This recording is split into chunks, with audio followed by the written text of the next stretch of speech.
തെന്നിപ്പോവാത്ത ഈമാൻ അതുകൊണ്ട് ലഭിക്കുമെന്നാണ്. അതുകൊണ്ട് ലാ ഇലാഹ ഇല്ലല്ലാഹ് എന്ന് ആവർത്തിച്ച് പറഞ്ഞോളുന്ന. പിന്നീട് പറഞ്ഞു, നിനക്ക് ശാരീരിക ബലഹീനതയുണ്ടോ, എന്നാൽ നിന്റെ ആരോഗ്യം നിലനിർത്താൻ ലാ ഇലാഹ ഇല്ലല്ലാഹ് ചൊല്ലിക്കുക എന്നാണ്. നിനക്ക് പ്രയാസങ്ങളുണ്ടോ, രോഗങ്ങളുണ്ടോ, ശാരീരികവും മാനസികവും പൈശാചികവുമായ രോഗങ്ങൾക്ക് ശമനം ലാ ഇലാഹ ഇല്ലല്ലാഹ് ഉണ്ട് എന്നാണ്. നമുക്കൊരു പക്ഷെ പെട്ടെന്നാണ് ബോധ്യപ്പെടണമെന്നില്ല. നിനക്ക് മജ്‌ലിസിലൊക്കെ ഒരുമിച്ച് കൂടിയിട്ട് ശിഫ ലഭിച്ച ധാരാളം ആളുകളുണ്ട്. പലരും ഇവിടെയും രോഗികളുണ്ട്. ശിഫ കിട്ടണം. അല്ലാഹു ശിഫ നൽകട്ടെ, ആഫിയത്ത് നൽകട്ടെ, ആഫിയത്ത് നൽകട്ടെ. രോഗിയായതുകൊണ്ട് മരിക്കൂല, ഒരിക്കലും പേടിക്കൊന്നും വേണ്ട.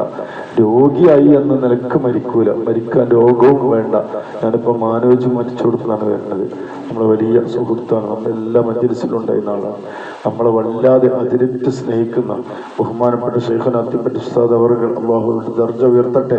അവരോടൊക്കെ ചേർന്ന് നിന്ന് ഒരുപാട് മജ്‌ലിസുകളിലും പരിപാടികളിലൊക്കെ ഉണ്ടായിരുന്നവരാണ്. ഞാൻ ചോദിച്ചറിഞ്ഞപ്പോൾ പറഞ്ഞു, സുബഹി നിസ്കരിച്ചിട്ടുണ്ട്. സുബഹി നിസ്കരിച്ച ശേഷമാണ് അസ്വസ്ഥത ഉണ്ടായത്. കൊണ്ടുപോയി 7:30 മണിയായപ്പോൾ മനുഷ്യൻ മരിക്കുകയും ചെയ്തു. രോഗം ഉണ്ടായെന്ന് വെച്ച് പ്രത്യേകിച്ച് അസുഖമൊന്നും ഉണ്ടായിട്ടില്ല. മനുഷ്യൻ മരിക്കാൻ രോഗം വേണ്ട മുഅ്മിനീങ്ങളെ. രോഗിയായി എന്നതുകൊണ്ട് മരിക്കൂല. എനിക്കറിയാം, ബ്ലഡ് ക്യാൻസർ ആയിട്ട് കിടക്കുന്ന ആളുകളെ എനിക്കറിയാം, 2 കിഡ്നിയും പോയിട്ട് കിടക്കുന്നവരെ എനിക്കറിയാം. എൻ്റെ നാട്ടിലെ പരിസരത്തൊക്കെ ഉണ്ട്. അവരൊന്നും ഇതുവരെ മരിച്ചിട്ടില്ല. നിത്യവും ഡയാലിസിസ് ചെയ്യുന്നവരുണ്ട്, മരിച്ചിട്ടില്ല. മരിക്കാനൊരു ടൈമുണ്ട്, ആ സമയത്തെ മരിക്കൂ എന്ന് തീർച്ചയാണ്. അത് നമ്മളെ കൽബിലാണ്ട് ഉറപ്പിക്കണം. അതിനിപ്പോ നമ്മൾ കോട്ട കെട്ടിയിട്ട് കാര്യമില്ല, പ്രൊട്ടക്ഷൻ ചെയ്തൊരു കാര്യമില്ല. മരണം നിങ്ങൾക്ക് വരും.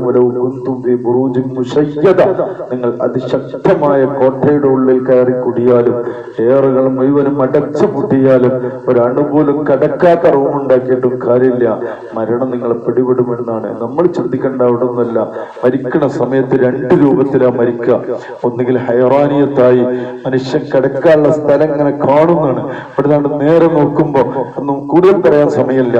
നേരെ ഇങ്ങനെ നോക്കുന്ന സമയം ഈ ദുന്യവിയായ ബന്ധങ്ങൾ ഇങ്ങനെ വിടുന്നതിനനുസരിച്ച് ആഖിറ ഇങ്ങനെ കണ്ടുകൊണ്ടിരിക്കുന്ന, ആ കാണുന്നത് ജീവിതത്തിലുടനീളം നല്ലതുള്ളവർക്കൊക്കെ നന്മയാണ് കാണാൻ കഴിയുക. എത്രത്തോളം ഓരോ മനുഷ്യനും കിടക്കുന്ന സ്വർഗീയ ആരാമം നേരിട്ട് ഇങ്ങനെ കണ്ടുകൊണ്ട് മരിക്കാൻ കഴിയും. പടച്ചിറപ്പ് ആ കൂട്ടത്തിൽ നമ്മളെ ചേർത്ത് തരട്ടെ. അള്ളാഹു നമ്മളെ ചേർത്ത് തരട്ടെ. അള്ളാഹു നമ്മളെ ചേർത്ത് തരട്ടെ. മറിച്ചൊരു വിഭാഗമുണ്ട്, അള്ളാഹു കാത്ത് രക്ഷിക്കട്ടെ. ആ നരകക്കുണ്ട് കണ്ട് ഹൈറാനിയത്തായി, ആകെ പേടിച്ച് ബേജാറായി, ആകെ ഹൈറാനിയത്തായിട്ടായി മരിച്ചു പോകുക. അള്ളാഹു കാത്ത് രക്ഷിക്കട്ടെ.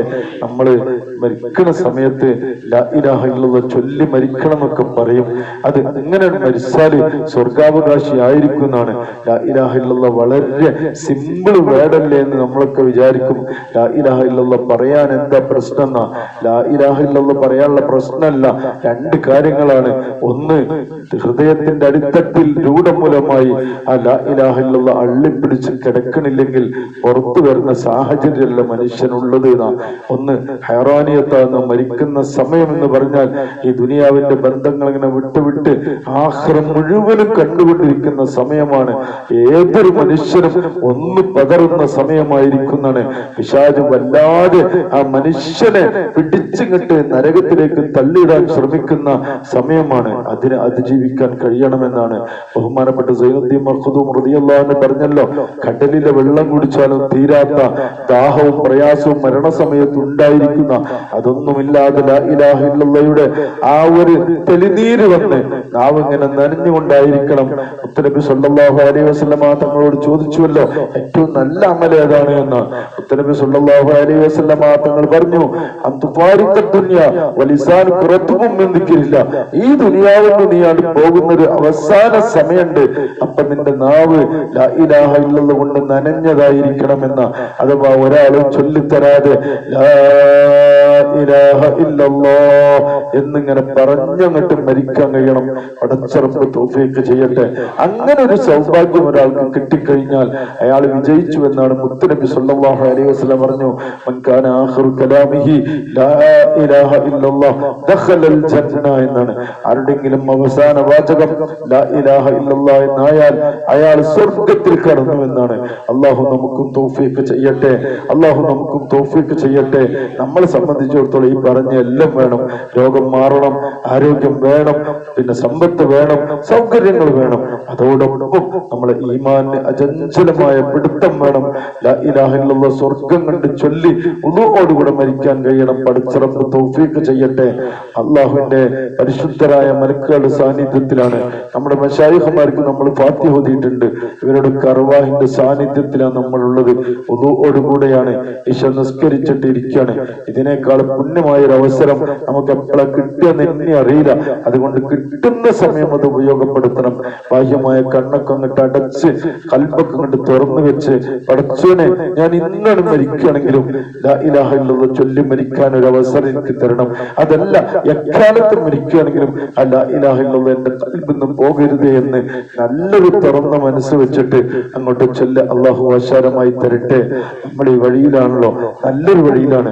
ശൈഖുന ആത്തിപ്പറ്റ ഉസ്താദ് അവരുടെ കൈ പിടിച്ചവരാണ്, അല്ലെങ്കിൽ അവർ കൈ പിടിക്കാൻ വേണ്ടി സമ്മതം കൊടുത്തവരെ കൈ പിടിച്ചവരാണ്. സിൽസില അങ്ങനെ അങ്ങോട്ട് നീണ്ട് ഹബീബ് റസൂലുള്ളാഹി സ്വല്ലല്ലാഹു അലൈഹി വസല്ലം ആ തങ്ങളിലേക്ക് പോയി മുട്ടുന്നതാണ്. ഒന്നിലും പതിരില്ല, പതിരില്ലാത്ത നല്ല നിറഞ്ഞു നിൽക്കുന്നതാണ്. അവര് നമ്മളെ കൈ പിടിക്കും. അള്ളാഹു തൗഫീഖ് ചെയ്യട്ടെ. അതുകൊണ്ട് തന്നെ നമുക്കൊരു പ്രതീക്ഷയുണ്ട്. വളരെ സന്തോഷത്തിലും പ്രതീക്ഷയിലുമാണ് ആ ദിക്ർ ഇങ്ങനെ ചെല്ലുന്ന സമയം. അള്ളാഹുമായി ഇങ്ങനെ അഭിമുഖ സംഭാഷണം ചെയ്യുന്ന ഒരു മാധുര്യം ഇങ്ങനെ അനുഭവപ്പെടണം. അതിങ്ങനെ കൽബിലേക്ക് ഇങ്ങനെ ആയിന്നിറങ്ങുന്ന പെയ്തിറങ്ങുന്ന ഒരു പ്രതിഭാസമായി മാറണം. അള്ളാഹു തൗഫീഖ് ചെയ്യട്ടെ. ബാഹ്യമായ ചിന്തയിൽ നിന്നൊക്കെ അങ്ങോട്ട് മാറാനാണ് കണ്ണടക്കാൻ പറഞ്ഞ് ഇനി ഒന്നും ആലോചിക്കണ്ട. പടച്ചോനെ അല്ലാഹ് ലാ ഇലാഹ ഇല്ലല്ലാഹ് ഞാൻ ആരുമായി സംവദിക്കുന്നത് പടച്ചോനുമായി ആണല്ലോ എന്ന ഒരു അഭിമുഖ സംഭാഷണം. അല്ലാഹ് അല്ലാഹ് അല്ലാഹ് അല്ലാഹ് അല്ലാഹ് അല്ലാഹ് അങ്ങനെ വിളിച്ചുകൊണ്ടിരിക്കുന്ന സമയം അവിടുന്ന് ഒരു പ്രതിധ്വനി ഇങ്ങോട്ടുണ്ട്. അബ്ദീ എന്റെ അടിമയെ എന്താ നിനക്ക് വേണ്ടത് എന്നാണ്. അള്ളാഹു ജില്ലയുടെ ഭവനം നമുക്കും തരട്ടെ. എല്ലാവരും മനസ്സറിഞ്ഞ് ചൊല്ലിക്കൊടി ലാ ഇലാഹ ഇല്ലല്ലാഹ് എന്ന് ചൊല്ലിയിട്ട് നമുക്ക് സ്വർഗം കിട്ടണം. അള്ളാഹു തൗഫീഖ് ചെയ്യട്ടെ.